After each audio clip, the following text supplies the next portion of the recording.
I, 27F, never thought I'd be in this situation, but here I am. My older sister Nina, 29F, recently got engaged to my ex-boyfriend Franklin, 31M, and it's tearing our family apart. Let me give you some background. Growing up, Nina and I were never particularly close. There was always a sense of competition between us, fueled by our parents' constant comparisons. Nina was the golden child, straight-A student, talented musician, and social butterfly. I, on the other hand, was more introverted and struggled academically. Our parents never hesitated to point out how I should be more like Nina. Despite this, I managed to carve out my own path. I discovered a passion for art and photography in high school, which led me to pursue a degree in visual arts in college. It was during my freshman year that I met Franklin. Franklin was a junior studying business when we first crossed paths at a campus coffee shop. He was charming, confident, and seemed genuinely interested in my artwork.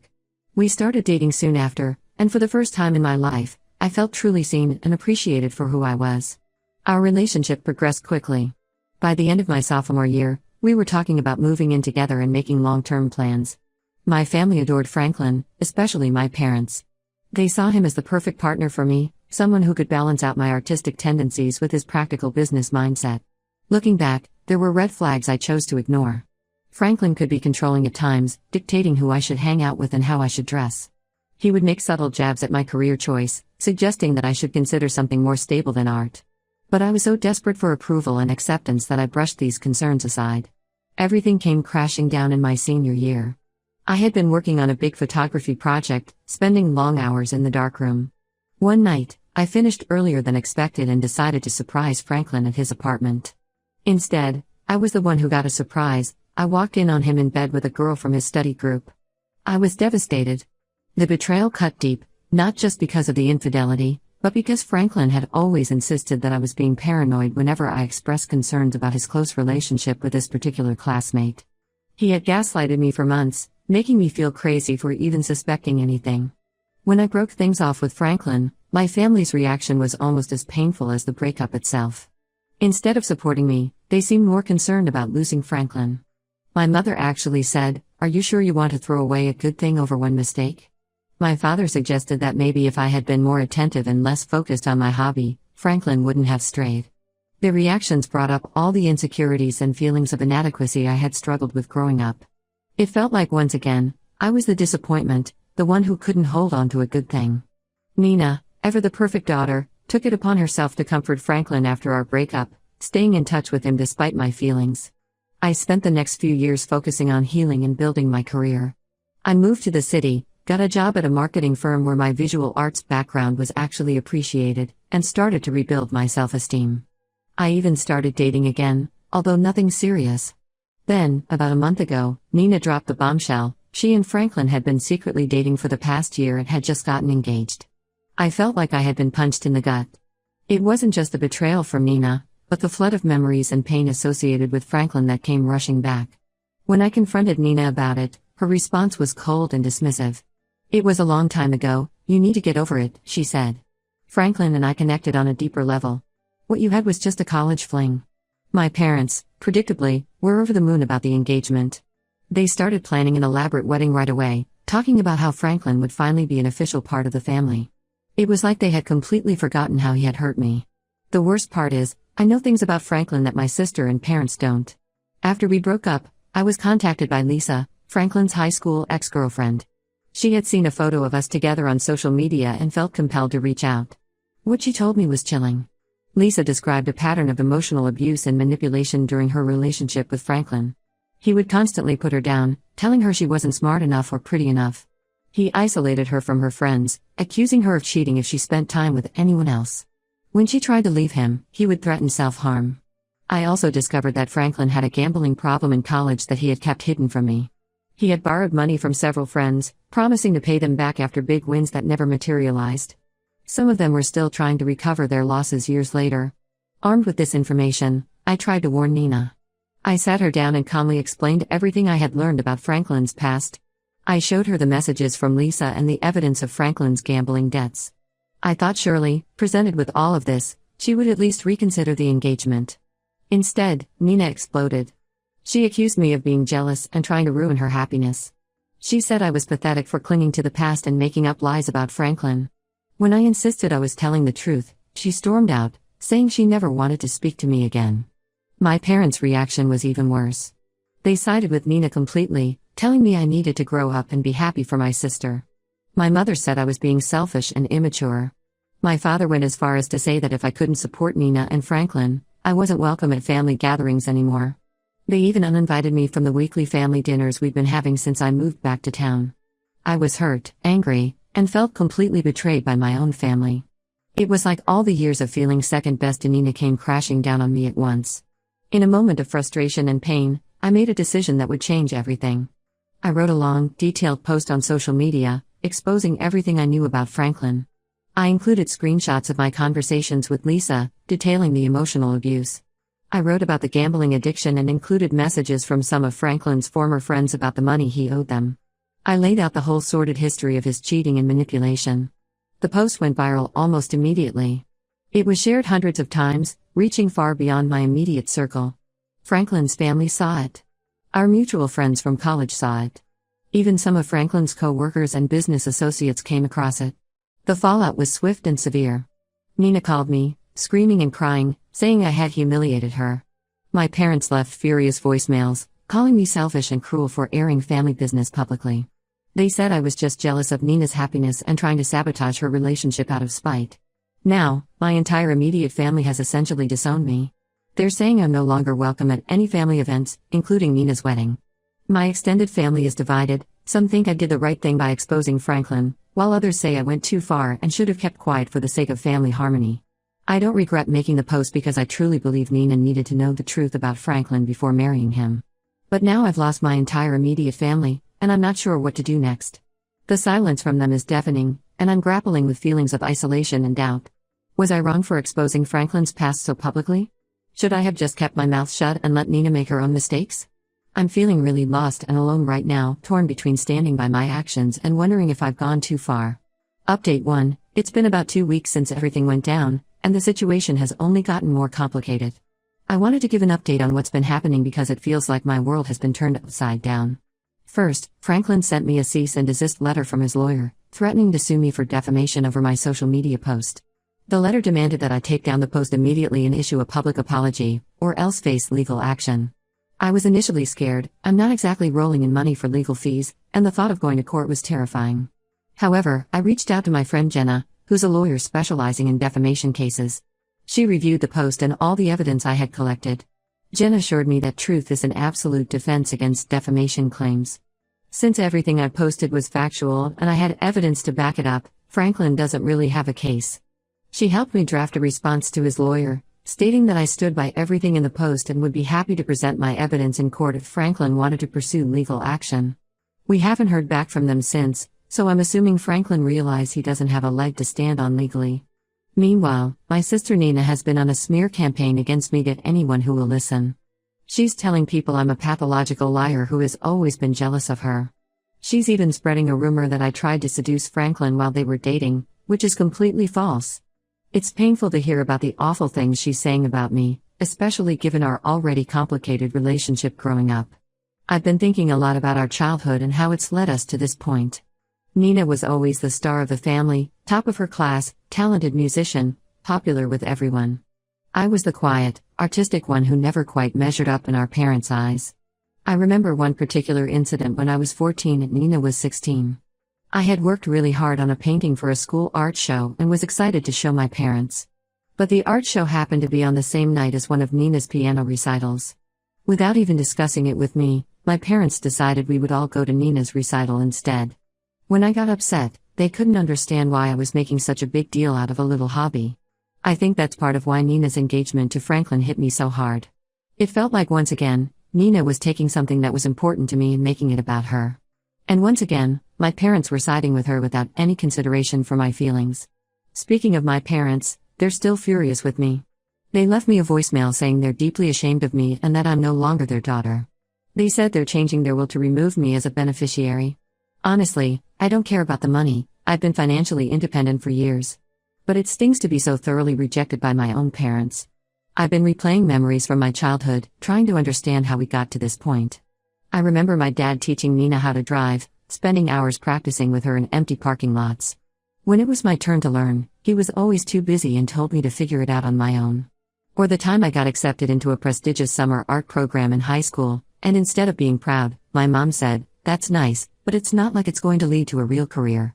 It's clear now that the dynamic in our family has always been unhealthy, with Nina placed on a pedestal and me constantly trying to prove my worth. This situation with Franklin has just brought all of those issues to the surface. The one silver lining in all this is that Franklin's ex-girlfriend from high school, Lisa, reached out to me. She thanked me for believing her about the abuse and having the courage to speak out. We met up for coffee and talked for hours about our experiences with Franklin. It was really validating to connect with someone who understood what I went through. Lisa told me that after seeing my post, several other women have come forward with similar stories about Franklin. Apparently, his pattern of emotional abuse and infidelity goes back even further than we realized. There was a girl from his college internship who he pressured into a relationship, then ghosted her when she got pregnant. Another woman from his grad school days said he borrowed thousands of dollars from her, promising to pay her back, but then blocked her on everything when she tried to collect. Lisa is thinking about starting a support group for Franklin's victims. She says it's been healing for her to connect with others who've had similar experiences, and she wants to create a safe space for people to share and heal together. As for the wedding, it's still on as far as I know. Nina is doubling down and saying this has only made her and Franklin's relationship stronger. She posted a long rant on social media about how haters and jealous people will never come between true love. It's clear she's in deep denial about who Franklin really is. I'm struggling with whether I should try to reach out to Nina one last time before the wedding. Part of me feels like I need to make one final attempt to open her eyes. But another part of me knows she's not ready to hear the truth and it will only lead to more drama and pain. For now, I'm focusing on healing and moving forward. I've started seeing a therapist to work through all the family trauma that this situation has brought up. I'm also reconnecting with old friends I had drifted away from while dealing with all this drama. My college roommate Rachel has been especially supportive, even offering to let me stay with her for a while if I need to get away from everything. It's been a tough couple of weeks, but I'm trying to stay positive and remember that I did the right thing, even if my family can't see it right now. I keep reminding myself that sometimes doing the right thing doesn't feel good in the moment, but it's necessary for long-term healing and growth.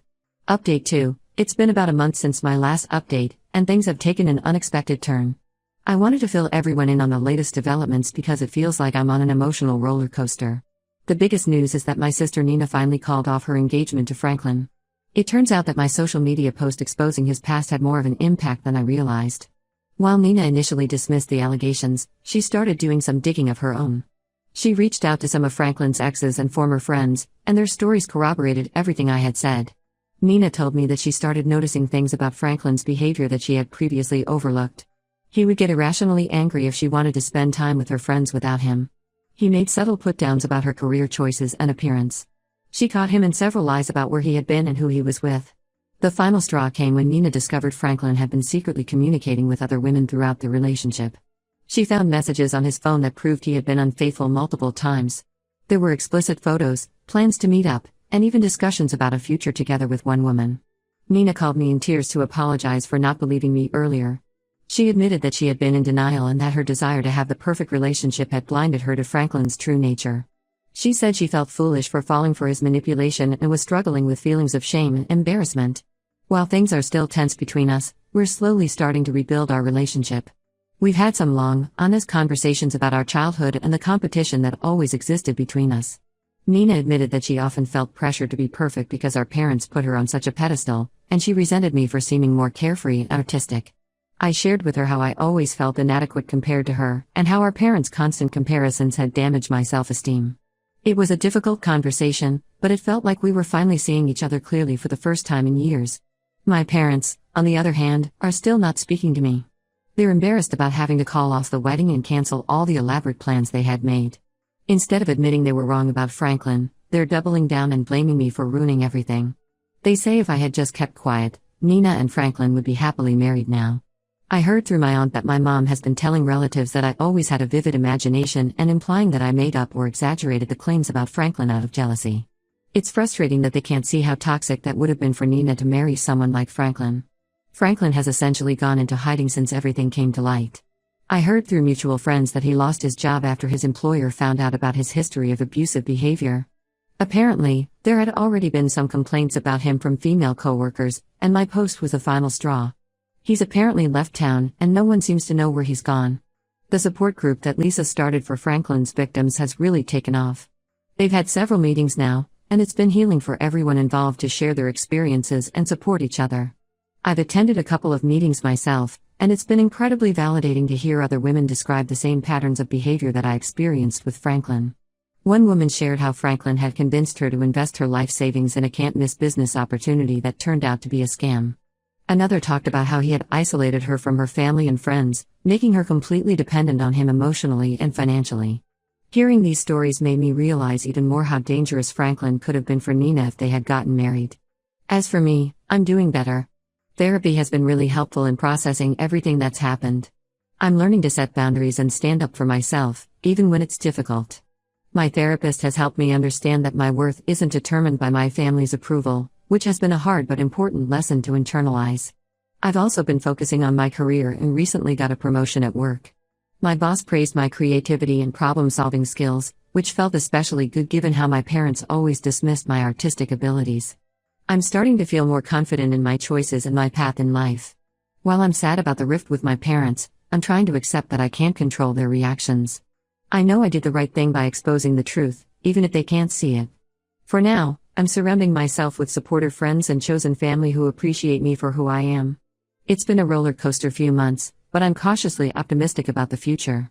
I'm proud of myself for standing my ground and speaking the truth, no matter the cost. While I hope my parents will come around eventually, I'm prepared to move forward with or without their support. Update 3. It's been 6 months since my last update, and I wanted to share some final thoughts on how everything has played out. Nina and I have continued to work on rebuilding our relationship. It's been a slow process, but we're making progress. She's in therapy now to work through her issues from the relationship with Franklin and to understand why she was drawn to someone so toxic. We've had some really honest conversations about our childhood and family dynamics that have been eye-opening for both of us. Last month, Nina invited me over to her place for dinner. It was the first time we'd spent one-on-one time together in years. We talked for hours, sharing memories from our childhood and discussing how our parents' behavior had shaped us. Nina admitted that she had always been jealous of my artistic abilities and my courage to pursue a creative career. I confessed that I had envied her academic success and our parents' obvious pride in her accomplishments. It was a breakthrough moment for us, realizing that we had both been struggling with our own insecurities all these years. My parents are still not speaking to me directly, but they've started to soften their stance a bit. They sent me a birthday card last month, the first contact we've had in nearly a year. It was just a generic store-bought card with no personal message, but I see it as a tiny step in the right direction. My aunt told me that Mom has stopped bad-mouthing me to relatives, which I suppose is progress of a sort. I'm not holding my breath for a full reconciliation anytime soon, but I'm leaving the door open if they ever want to talk. I've realized that I can't force them to see things from my perspective or to apologize for years of favoritism and emotional neglect. All I can do is continue to work on myself and be open to the possibility of repairing our relationship if they're ever willing to meet me halfway. The Franklin situation has finally died down for the most part. The last I heard, he had moved to another state and was trying to reinvent himself. A mutual friend ran into him recently and said he was working as a car salesman and claimed to have found God. I hope for everyone's sake that he's genuinely changed, but I'm skeptical. Katie's support group is still going strong and has even expanded to include victims of other abusers. They're doing great work in raising awareness about emotional abuse and helping survivors heal. I still attend meetings occasionally, and it's incredible to see how far everyone has come in their healing journeys. As for me, I'm in a really good place now. I've come to terms with the fact that I may never have the close family relationship I once hoped for. But I've built a strong network of friends who have become my chosen family. Last weekend, we had a big potluck dinner at my place, and as I looked around at all the smiling faces, I realized that this is what true family feels like, people who accept and support you unconditionally. I'm excelling at work and was recently headhunted for an amazing new job opportunity in another city. It's a senior position at a prestigious advertising agency, and they were particularly impressed by my portfolio of artwork-inspired campaigns. It feels vindicating to have my artistic background recognized as an asset rather than a liability. I've also started dating again for the first time since all this happened. I'm taking things slow and being very cautious about who I let into my life. But it feels good to be open to the possibility of love again. I've been seeing a guy named Chris for a few months now. He's kind, respectful, and genuinely interested in my art. It's refreshing to be with someone who supports my passions instead of trying to change me. Looking back on everything that's happened, I have no regrets about exposing the truth about Franklin. While it caused a lot of short-term pain and drama, I truly believe it was the right thing to do. My sister was saved from a potentially abusive marriage, and other women were spared from becoming Franklin's victims. I've learned a lot about standing up for what's right, even when it's difficult. I've also learned the importance of surrounding yourself with people who support and believe in you, whether they're blood relatives or not.